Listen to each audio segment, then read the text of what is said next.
प्यारे बच्चों, आज मैं आप लोग को संधि का 13वां भाग के बारे में बताऊंगा और ये अंतिम भाग होगा संधि का, और साथ ही विसर्ग संधि का यह तीसरा भाग है। इसका मतलब है कि इससे पहले भी हम लोगों ने विसर्ग संधि का 2 पाठ पढ़ा है। ये अंतिम और तीसरा भाग है, तो हम लोग इसके सीधे नियमों के ऊपर चलते हैं। तो हम लोग देखते हैं छठा नियम। इसमें विसर्ग का लोप होता है। यदि विसर्ग से पहले अ या आ हो और विसर्ग के बाद कोई भिन्न स्वर हो तो विसर्ग का लोप हो जाता है। विसर्ग से पहले अ आ और विसर्ग के बाद भिन्न स्वर तो लोप हो जाता है। इसको हम लोग उदाहरणों के माध्यम से समझते हैं। पहला उदाहरण है अतः जोर एव।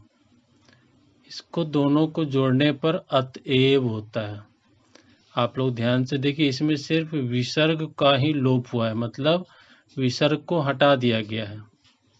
विसर्ग को पूरी तरह छोड़ दिया गया है या उसको खत्म कर दिया गया है, और विसर्ग को छोड़कर बाकी सभी चीजें जैसी की तैसी हैं।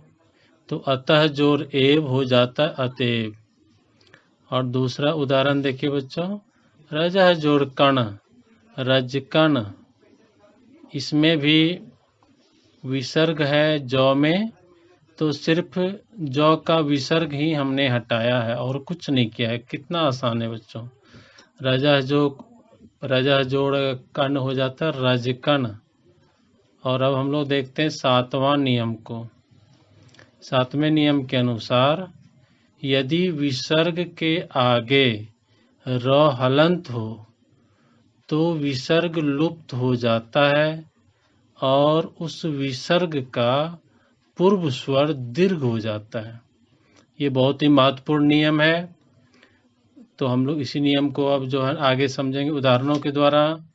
हम लोग संधि के पहले पाठ में भी विसर्ग संधि के अंतर्गत एक उदाहरण आप लोग को दिया था, निह जोर रोग, नीरोग।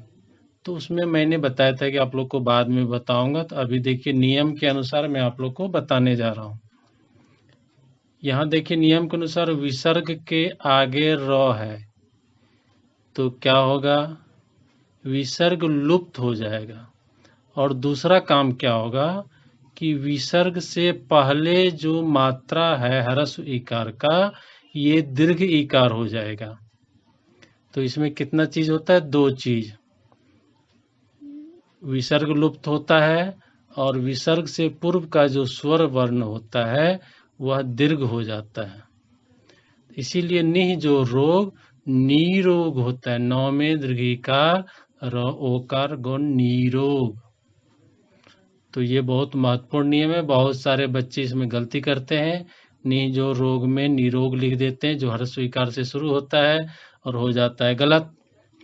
तो चूंकि आगे र है, इधर विसर्ग है पहले और उससे पहले ह्रस्व इकार की मात्रा है, तो ये दीर्घ मात्रा में बदल जाता है।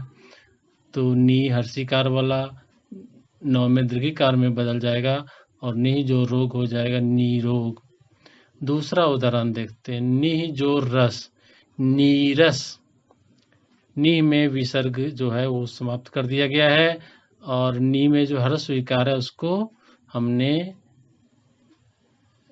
जो है दीर्घ इकार में बदल दिया है। तो निह जो रस हो गया नीरस। चलिए तीसरा उदाहरण, निह जोर रज। इन दोनों को जोड़ने से होता है नीरज। नीरज में दीर्घ इकार है बच्चों और यहाँ निह में ह्रस्व इकार है। तो यहाँ देखिए विसर्ग के बाद र है, तो ये र होने की वजह से विसर्ग तो हटेगा ही, 9 में ह्रस्व इकार जो है ये भी दीर्घ इकार हो जाएगा। इसीलिए निह जो रज होता है नीरज। और भी एक उदाहरण देखिए, निह जोर रव, नीरव। तो निह में भी 9 में ह्रस्व इकार है और उसके बाद विसर्ग है और उसके बाद हम देखते हैं र वर्ण आया हुआ है। तो र वर्ण के आने से ये नी का विसर्ग तो समाप्त होगा ही, इसका लोप होगा ही, और नौ में जो हर्ष इकार है ये नौ में दीर्घ इकार हो जाएगा। तो नौ में हर्ष ई वाला इधर आके नौ में दीर्घ इकार रौ नीरव हो गया है। और अब हम लोग देखते हैं नियम 8। तो नियम 8 ये अंतिम नियम है। तो मैं अंतिम नियम को बता देता हूँ, बहुत आसान है। इसमें कुछ समझने के लिए जो बिल्कुल नहीं है, आप देखेंगे और समझ जाएंगे। ये सिर्फ ध्यान से सुन लीजिए। विसर्ग से पहले अ हो और विसर्ग के बाद क या प हो तो विसर्ग में परिवर्तन ही नहीं होता है, बिल्कुल नहीं होता है परिवर्तन। अब इसको भी हम लोग 4 उदाहरण के माध्यम से समझेंगे। पहला है अंतःजोरकरण। ये होता है अंतःकरण। आप लोग देखिए, जैसा इधर है वैसा ही इधर भी है, कोई अंतर नहीं है। अंतर इसलिए नहीं है कि विसर्ग से पहले अ है और विसर्ग के बाद क है। उसी तरह से प्रातः जोर काल, ये होता है प्रातः काल। तो यहाँ भी देखिए, विसर्ग से पहले अ है, त में अ लगा हुआ है बच्चों, और विसर्ग के बाद क है। तो जैसा यहाँ लिखा हुआ है वैसा ही इसके जोड़ने पर भी है प्रातः काल। तीसरा देखिए, पयः जोर पान। ये होता है पयः पान। पयः में भी विसर्ग है और आगे प है। तो हमने नियम में देखा था कि क या प होना चाहिए, पहले अ बाद में क या प।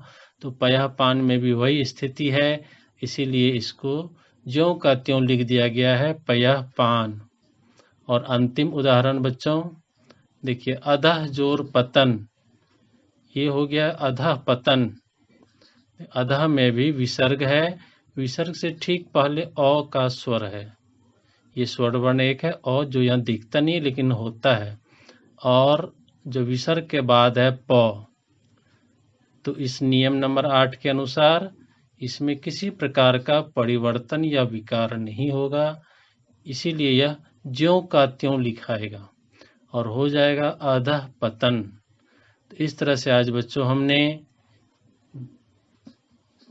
जो है नियम संख्या 6, 7 एवं 8 को देखा है, और जो विसर्ग संधि में कुल इतने ही नियम थे, और आपने जो है सभी संधि के भेदों को जान लिया है, उसके उपभेद को भी जान लिया है।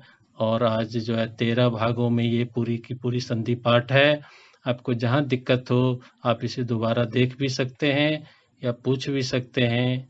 तो इस तरह से आपका ज्ञान वर्धन होगा और ये संधि पाठ पूरी तरह से आज समाप्त हो जाता है। जय हिंद, जय भारत।